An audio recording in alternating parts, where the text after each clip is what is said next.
ragga maanta la hor keenay maxkamadda ciidamada qalabka sida ee Puntland ayaa isugu jiray kuwa ku eedeysan inay xiriir la lahaayeen al-shabaab iyo askar ka tirsan ciidanka dawladda oo lagu soo eedeeyay inay dil u geystaan qof shacab ah gudaha magaalada Boosaaso.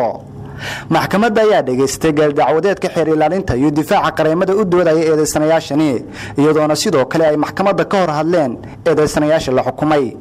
gudoomiyaha maxkamadda ciidamada qalabka sida ee gobolada Bari Karkaar Highland iyo Sanaag Korneel Cabdifataax Xaaji Aadan oo ku dhawaaqay xukunka maxkamadda ayaa 6 kamid ah ragga loo haysay kamid ahaanshaha al-shabaab ku riday xukun dil toogasho ah.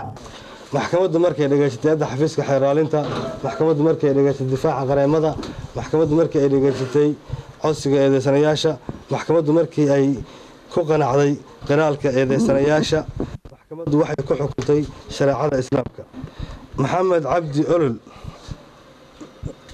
إن التريق محمود حسن لبي لباتن جرأة كل شبوه اللي محكمة واحد كل حكم تدل توجشاه حاجو شيخ نور عمر إن ملكش شاندي شيخو لبي لباتن جرأة كل شيء مريري محكمة واحد كل حكم تدل توجشاه وحنا لقى صوقبتي سداد بشي أفراد لبكون إيو أفري طبعا بنك الجينقادة إيو كقادنايا أذيق أنا وذي بورها العلمدو أنا سيدي نماك أرقع سيدا يكون البورها علمدو هل كاسو لبانا لغو سقطين داو عاينين نول ننقو كودنتي عبد الرزاق شريف عمر شريف إنا حليمم سيد علي تدوي تمجرأة كل شيء جمع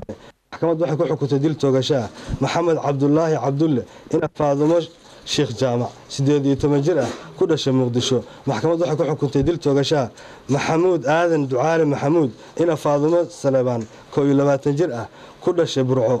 محكمة واحد كل حكو تديل توغشاه عبد الحكيم محمد عيسى إنا اللول يوسف علي